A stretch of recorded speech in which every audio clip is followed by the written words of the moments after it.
Hey everybody, it's Keith with the L1 Automotive Training Channel, and today we have an early model Toyota immobilizer system. This is a 2000 to 2004 Avalon. I think it's an 2000. Key tag says 2000 Avalon. This PCM was sent in to us. So this is a used PCM, and we have the customer's original key. The shop requested that the PCM's bad, that they would like to use this used PCM.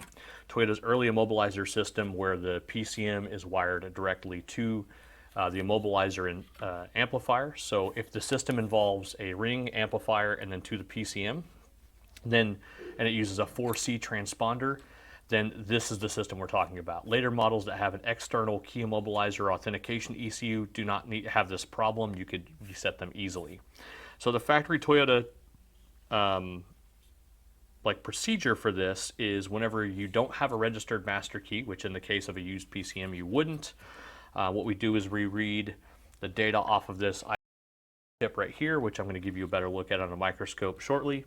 Then we're going to read that key data, and then we're going to input these keys into this transponder, or into this chip, that data in there, so these keys will be functioning for it. So after I do that, then I'll go cut this key and provide it, send it back, and it will all be plug and play. So let's go through that, and I'll show you what we do. I'm going to use, now I could use AR32 and do this in circuit without pulling this chip, but I'm going to use the Autel because most of you have an Autel, or that we found most people have an Autel that are doing this kind of work. So I'm going to show you what it takes to do that. So let's get, see here.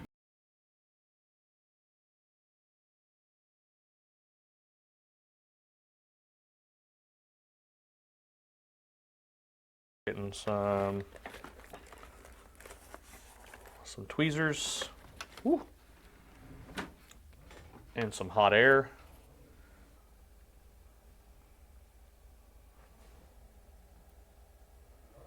Flux started to get tacky.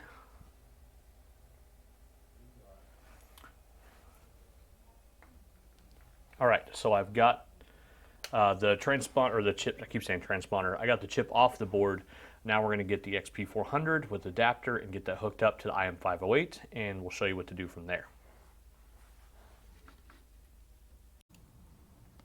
All right, so we got the chip out of the computer. We actually just put it in the holder here on the XP400. We have that hooked up to the Autel, which you can see here, and then we're just going to walk through that real quick.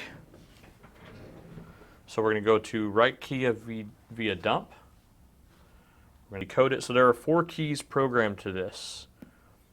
So you can see 1, 2, 3, 4. Click escape. We're going to go here. We're going to go load data. Yeah, you can see the key data that's in there. Cancel. So we're going to click right. Hopefully it'll give us the option to select from our database.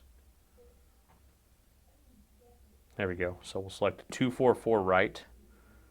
Click OK.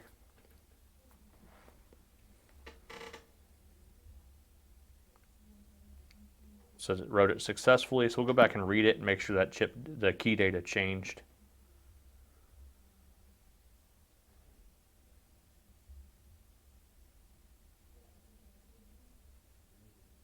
Yep, we can see the key data changed. All the number sets are different.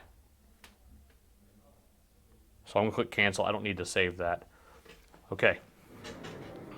So basically we wrote this key and this key to this chip. Now we're going to put that chip back on the board, and then we'll go cut this key. Let me put this back on the board. I'll just, let me do that here. Hold up, is this getting kind of confusing? Well, if it is, you guys can head over to L1training.com, and I have hundreds of hours of advanced level training. We cover diagnosis, module programming, EEPROM, immobilizer, keys, board repairs, all of the great stuff you guys have questions about at L1training.com.